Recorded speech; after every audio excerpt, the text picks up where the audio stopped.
পারে Donald Trump. দর্শক, আমি আপনাদেরকে সংক্ষিপ্ত সময়ের মধ্যে এই খবরগুলোকে দেওয়ার চেষ্টা করছি। প্রথম যে খবরটি দিয়ে আমি শুরু করতে চাই, আপনারা তো সবাই দেখতে এবং শুনতে পাচ্ছেন, তাই তো? আমি বুঝতে পারছি না আমাদের ইউটিউবে দর্শকদের সংখ্যা এত কম কেন? কোনো প্রবলেম হচ্ছে কি?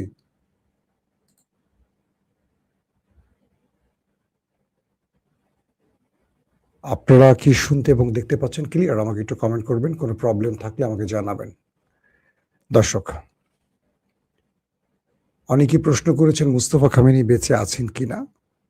জি, মুস্তফা খামেনির প্রসঙ্গটা আমি আজকের খবরে জানাবো।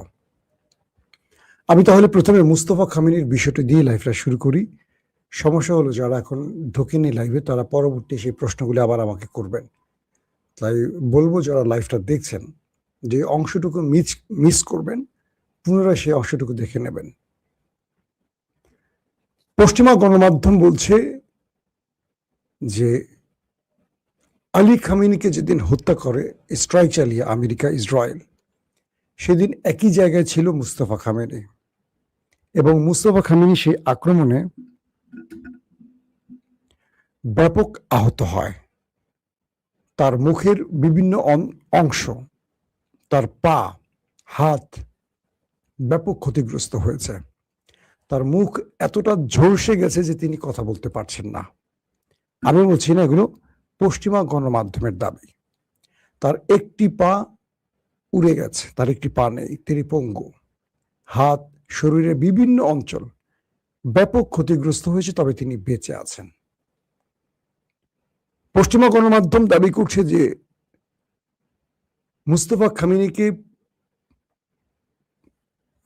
প্রেসিডেন্ট মাসুদ পেজিশকিয়ান, যিনি নিজে একজন ডাক্তার, তার তত্ত্বাবধানে রাখা হয়েছে এবং তাকে এমন জায়গায় রাখা হয়েছে যেটা ইরানের খুব কম মানুষ জানে, এবং তিনি তার প্লাস্টিক সার্জারির জন্য অপেক্ষায় আছেন, অর্থাৎ তার চেহারা প্লাস্টিক সার্জারি করা হবে।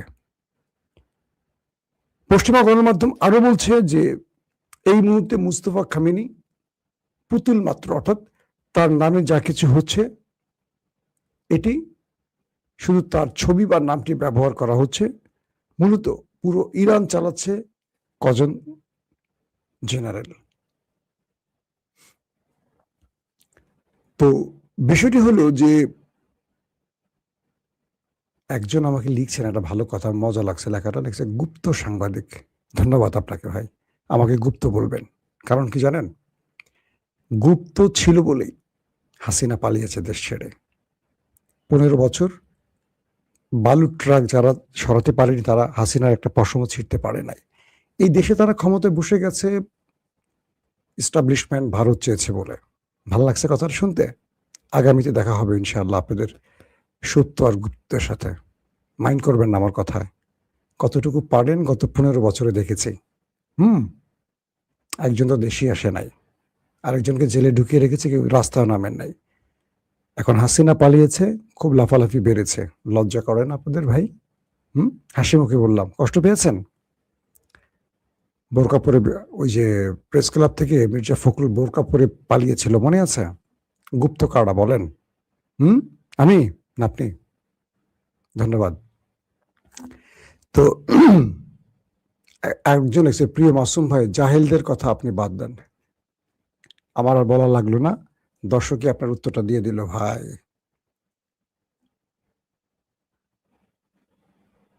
আমাকে নোবেল দেওয়া উচিত, আরেক ভাই লিখছেন, ধন্যবাদ। তো বলা হচ্ছে, পশ্চিমা গণমাধ্যমগুলো আরো বলছে যে কয়েকজন জেনারেল মূলত ইরান চালাচ্ছে, মুস্তফা খামেনি এই মুহূর্তে চালাচ্ছেন না। আমি বলছি যে এই কথাগুলো পশ্চিমা গণমাধ্যম সত্য না মিথ্যা বলছে, তার দুটো প্রেক্ষাপট যদি আমি উদ্দেশ্য করে বলি আপনাদের। এরকম মূলত ডোনাল্ড ট্রাম্প এবং ইসরায়েল মুস্তফা খামেনিকে হন্য হয়ে খুঁজছেন। তারা চাচ্ছেন যে কোনোভাবে মুস্তফা খামেনির অবস্থান জানার জন্য, কারণ তাদের সবচেয়ে বড় টার্গেট এখন মুস্তফা খামেনি। তো পশ্চিমা গণমাধ্যম এই সংবাদগুলো করার পেছনে উদ্দেশ্য দুটো হতে পারে। এক, তারা যা বলেছেন সত্য বলেছেন। দুই, তারা মুস্তফা খামেনির অবস্থান জানার জন্য এমন সংবাদ দিয়েছেন যাতে মুস্তফা খামেনি এই সংবাদকে মিথ্যা প্রমাণের জন্য কোনো না কোনোভাবে গণমাধ্যমে বা কোনো একটা জায়গায় তার অবস্থানকে প্রমাণ করে যে না, তিনি ঠিক আছেন, আমেরিকায় খবরগুলো মিথ্যা দিয়েছে। তার মানে তখনই তারা মুস্তফা খামেনির টার্গেট কনফার্ম করতে পারবে। এক, আবার যদি আমেরিকা ট্রাম্প বা পশ্চিমা গণমাধ্যম এত নিখুঁতভাবে সংবাদ দিতে পারে, তার হাত উড়ে গেছে, পা উড়ে গেছে, মুখ উড়ে গেছে, ঝলসে গেছে, এটা, তাহলে পশ্চিমা গণমাধ্যম যে সোর্সে খবর পেয়েছে, ধরলাম আমেরিকা বা ইসরায়েলের ইন্টেলিজেন্স সোর্স, তাহলে তারা মুস্তফা খামেনিকে প্রাণে মারছে না কেন? আমি ধারণা করতে পারি প্রথমটা, যে তারা বলছে এটি আসলে মিথ্যা। তারা পশ্চিমা গণমাধ্যমগুলো এই খবর দিয়ে মুস্তফা খামেনিকে ক্যামেরার সামনে আনতে চায়, যাতে করে তাকে টার্গেট করতে পারে। তিনি হয়তোবা ভালো আছেন, সুস্থ আছেন, এটা আমার বিশ্বাস। দর্শক, দ্বিতীয় যে গুরুত্বপূর্ণ, সেটি চীন ইরানে থাকা তার সকল নাগরিকদের দ্রুত ইরান ছাড়তে বলেছে। 28 তারিখে যখন যুদ্ধটা শুরু হয়, তখন চীন ঠিক একইভাবে তার জনগণকে ইরান ছাড়তে বলেছিল, এবং পরপরই আমরা দেখলাম ব্যাপক অ্যাটাক শুরু হয়েছিল ইসরায়েল আমেরিকার পক্ষ থেকে ইরানের ভেতরে। আবার নতুন করে চীন ইরান থেকে তার সকল জনগণকে চলে যেতে বলেছে, দ্রুত নিরাপদ স্থানে চলে যেতে বলেছে। তার মানে হলো, ধারণা করা হচ্ছে যে কোনো সময় ইরানে আরেকটি বড় অ্যাটাক করতে যাচ্ছে সেই দেশ দুটো। এখন প্রশ্ন হলো, ইরান কি এই বিষয়ে কতটুকু প্রস্তুত? ইরানের পক্ষ থেকে বলা হয়েছে তারা শত্রুকে মোকাবেলার জন্য সর্বোচ্চ প্রস্তুত আছে। পূর্বে যেভাবে শত্রুকে পরাজিত করেছে, এবার তারা পরাজিত করবে। আমেরিকা এই যুদ্ধবিরতির কদিনে নিজেকে প্রস্তুত করেছে, বিষয়টি এরকম নয়, ইরানও নিজেকে প্রস্তুত করেছে। এবং বলা হচ্ছে যে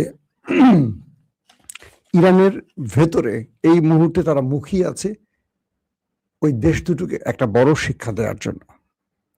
যেমন ধরেন, আমেরিকা ইরানে যে আক্রমণ করবে, তার আরেকটি সিমটম পাওয়া গেছে।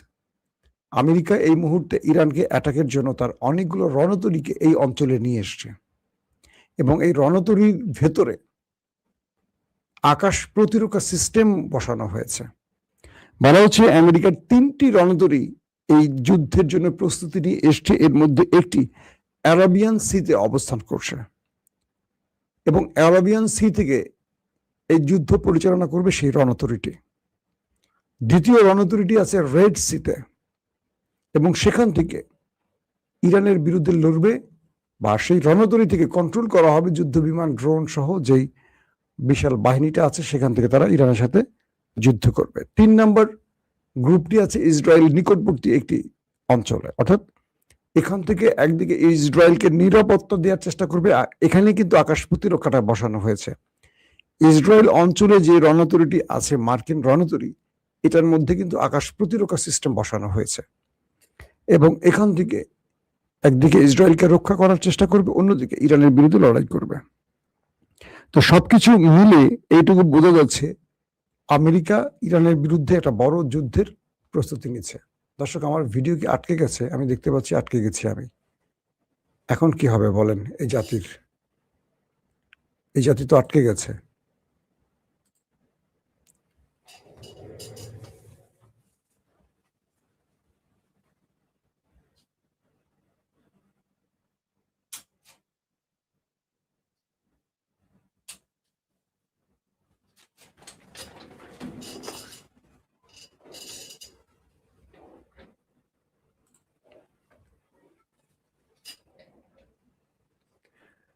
কিছু সময়ের জন্য আমি আটকে গিয়েছিলাম, আমি আবার চেষ্টা করেছি, ফিরে এসেছি আপনাদের মাঝে। বুঝি না আটকে গেলাম কেন।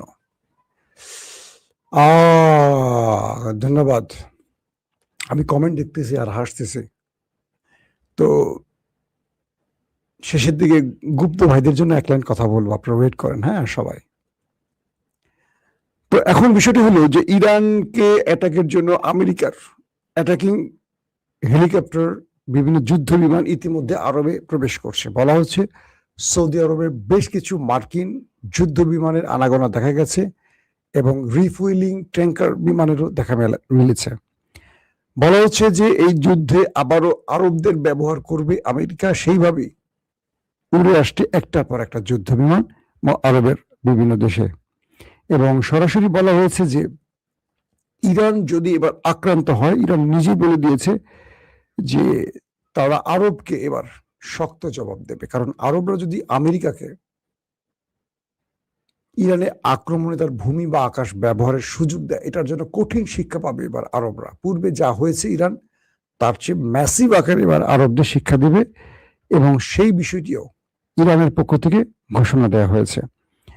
ইরানের সরকারি টেলিভিশন বলেছে যে খুব শীঘ্রই ইরানের যে সরকারি টেলিভিশন, তারা খবর দিয়েছে আজকে যে কোনো সময় ইরানে বড় রকম আক্রমণ হতে যাচ্ছে। তার মানে আমি যে ইঙ্গিতটা দিচ্ছি সেই ইঙ্গিতের দিকেই যাচ্ছে শেষ পর্যন্ত সবকিছু। তার মানে যে কোনো সময় আপনারা শুনবেন ইরানে আক্রমণ শুরু হয়ে গেছে। আসেন, আর ইরান যে আরবের দেশগুলোকে উদ্দেশ্য করে বলছে, তার মধ্যে কাতার, কুয়েত, জর্দান, সৌদি আরব, আরব আমিরাত, এরা সবই আছে, এবং এদের মূল স্থানগুলোর টার্গেট করে লক করে রেখেছে ইরান। যদি আক্রান্ত হয়, আরবের কোন কোন জায়গাগুলোকে উড়িয়ে দিবে সেই বিষয়টিও ইরান ইতিমধ্যে কনফার্ম করে দিয়েছে। দর্শক, ইরানের পররাষ্ট্রমন্ত্রী আব্বাস আরাকচি শুক্রবার পাকিস্তানের ইসলামাবাদে আসবেন। হয়তোবা আমি যখন লাইভটি করছি তার অবস্থানটা এখন জানতে পারছি না, সর্বশেষ জেনেছি তিনি আসবেন। এরপর ওমান এবং তিনি রাশিয়া সফর করবেন, মস্কো এবং মাস্কাট। প্রশ্ন হলো, আব্বাস আরাকচি ইসলামাবাদে আসবেন সেটা ঠিক আছে, আমেরিকার সাথে হয়তো বসবেন, ওই দুটো দেশে যাবেন কেন? তার মানে হলো হরমুজ প্রণালীর একটা অঞ্চল হলো ইরানের, আরেকটা অঞ্চল মানে আরেকটা পাশ হলো ওমানের, এবং এই যুদ্ধে আরবের একমাত্র দেশ ওমান যারা ইরানের পাশে দায়িত্ব নিয়ে দাঁড়িয়েছিল এবং ইরানকে এখন পর্যন্ত সব রকম সহযোগিতা করছে, এবং ইরান ওমানে কোনো আক্রমণ করেনি। যারা ওমানে আমাদের বাংলাদেশি প্রবাসীরা আছে তাদের ভাগ্যটা ভালো। তো বলা হচ্ছে যে এই হরমুজ প্রণালী ইস্যুতে ওমানের সাথে ইরানের আলোচনা রয়েছে, এবং আমেরিকা ইসরায়েল যদি আবার নতুন করে ইরানে কোনো আগ্রাসন চালায়, সেক্ষেত্রে রাশিয়ার সাথে শেষ আলোচনাটা ইরানকে করতে হবে। তার মানে ইরান বুঝিয়ে দিচ্ছে আমেরিকাকে যে তোমার সাথে আমি আলোচনা করে শেষ উত্তর দেব না, উত্তর দেওয়ার জন্য আমার আরো মিত্র বা বন্ধু আছে, তার মধ্যে রাশিয়া অন্যতম। অর্থাৎ আব্বাস আরাকচির এই সফরটি ছিল একটি দেশ, কেবল পাকিস্তান। হঠাৎ করে তার সফরে দুটো দেশ যুক্ত হয়ে গেল, ওমান এবং রাশিয়া। এতে করে আবার নতুন করে টেনশনে পড়ে গেছে আমেরিকা যে কেন আব্বাস আরাকচি এই দুটো দেশের সফরে যাচ্ছেন। দর্শক, আসেন সর্বশেষ যে খবরটি, হরমুজ প্রণালী থেকে বা এই অঞ্চল থেকে যে কোনো সময় পালাতে পারে ট্রাম্প, এই প্রসঙ্গে বলি। ওয়াশিংটন পোস্ট আজকে একটা দুর্দান্ত সংবাদ প্রচার করেছে, প্রতিবেদন দিয়েছে। ওয়াশিংটন পোস্ট কি ইরানের গণমাধ্যম নাকি ভাই? এটা হলো আমেরিকার গণমাধ্যম, খেয়াল করবেন। বলা হচ্ছে যে ট্রাম্প যে কোনো সময় এই অঞ্চল থেকে কেটে পড়বেন বা পালিয়ে যাবেন। কেন বলা হচ্ছে? ট্রাম্প বলেছেন যে আমি এসেছিলাম এখানকার মানুষকে উদ্ধার করতে, পশ্চিমাদের, ইউরোপকে, ন্যাটোকে উদ্ধার করতে, কারণ ইরান পারমাণবিক বাড়ালে তারা হুমকিতে পড়ে যেত।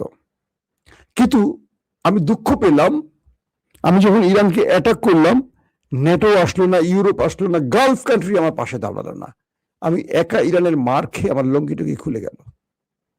এখন আমি সিজ ফায়ার করে কোন রকম জায়গা পরে দাঁড়িয়ে আছি। কথা বলছেন? ট্রাম্পের কথাটা মজা লাগছে, কিছুটা আমি আমার মতো করে একটু হাস্যরস যোগ করলাম আর কি।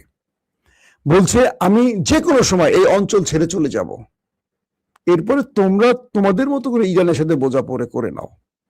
ইরান তোমাদের থেকে টোল নিলে কি আমার কি হবে? ইরান তোমাদের সকাল বিকাল গুলি করলে আমার কি হবে? আমি এই বিষয়ের আগেও নাই পরেও নাই, যে কোনো সময় আমি এই অঞ্চল ছেড়ে চলে যাব, মানে আর যুদ্ধ টুদ্ধ করবো না, কিচ্ছু না। ইরানের সাথে এই বিষয়ে আর কোনো আলোচনাই আমার দরকার নাই, আমি আমার টিম টুম গুছাই টুছে আমি চলে যাবো আমেরিকার দিকে, বাকিরা তোমরা বুঝে নিও ইরানের সাথে।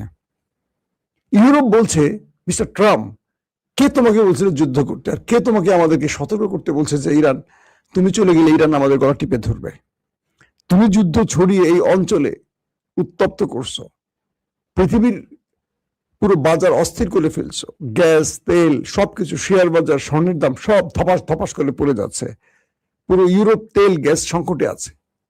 ইউরোপ কি অন্যায় করেছে?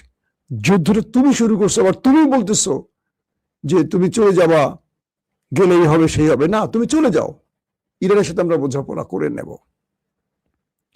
তো এই ওয়াশিংটন পোস্টের এই প্রতিবেদনের অর্থ এটা বোঝা যাচ্ছে যে মিস্টার ট্রাম্প যে কোনো সময় আনঅফিসিয়ালি বলবে আমি আর যুদ্ধ করবো না, আমি চলে গেলাম, শেষ। তিনি লেজ টেস গুটিয়ে চলে যাবে, এইটা মোটামুটি ইঙ্গিত পাওয়া গেছে। একদিকে মধ্যপ্রাচ্যে যুদ্ধ বিমান জড়ো করছেন, রণতরী হাজির করছেন, সোলজার বাড়াচ্ছেন, আবার তিনি বলছেন যে কোনো সময় তুমি পালিয়ে যাবেন। আসলে ব্যক্তিটা কি বলছে, সত্যটা কি? একটা দেশের প্রেসিডেন্ট, তাও কি পৃথিবীর সবচেয়ে পাওয়ারফুল দেশের প্রেসিডেন্ট, উনি আসলে বলেন কি আর করেন কি ঠিক বুঝতে পারছি না। দুটো বিষয়, একদিকে তার যুদ্ধের আভাস মিলছে, চীন তার জনগণকে সরিয়ে নিচ্ছে, অন্যদিকে তিনি বলছেন যে কোনো সময় আমি চলে যাব, আমি আর কারো পরোয়া করি না, আমি এসেছিলাম সবার মঙ্গলের জন্য ইরানকে সার্চ করে, কেউ আমার পাশে দাঁড়ালো না, এখন ইরান এসে তারা বুঝে নেক, ইরান কি করবে না করবে সেটা ইরানের ব্যাপার, আমি চলে যাব। এই যদি হয় অবস্থা, তাহলে আমরা এটুকু বুঝতে পারছি যে ইরানের কাছে আমেরিকা আসলে ধোলাইটা ভালো খেয়েছে। তাই ট্রাম্প যত বড় হুমকি দিচ্ছেন, ভিতরে তত বেশি ভয় পাচ্ছে ইরানকে, এটা মোটামুটি নিশ্চিত। তবে ট্রাম্পকে আবারও যুদ্ধে নামাবার জন্য সর্বোচ্চ চেষ্টা করছে নেতানিয়াহু। কাল রাতেও তিনি ট্রাই করেছেন, পারমিশন পাননি। শেষ পর্যন্ত যদি আবারও ইসরায়েল ইরানের বিরুদ্ধে এই যুদ্ধে জড়িয়ে পড়ে, আপনারা কনফার্ম থাকেন এবার নেতা কাকু ভয়াবহ বিপর্যয় দেখতে যাচ্ছে, কারণ ইরান এবার ঘোষণা দিয়েছে মানচিত্র থেকে তাদের মুছে ফেলবে। সো তারা হয়তো থার্ড টেম্পল তৈরি করবে, তারা হয়তো তাদের মাসি দাজ্জালকে আনার জন্য কাজগুলো করছে, কিন্তু কোরআনের ভাষা বলছে কারা পরাজিত হবে সেটা আপনারা জানেন। দাজ্জাল বেশি সময় থাকতে পারবে না, আসবে মাহাদি। আল্লাহ হাফেজ।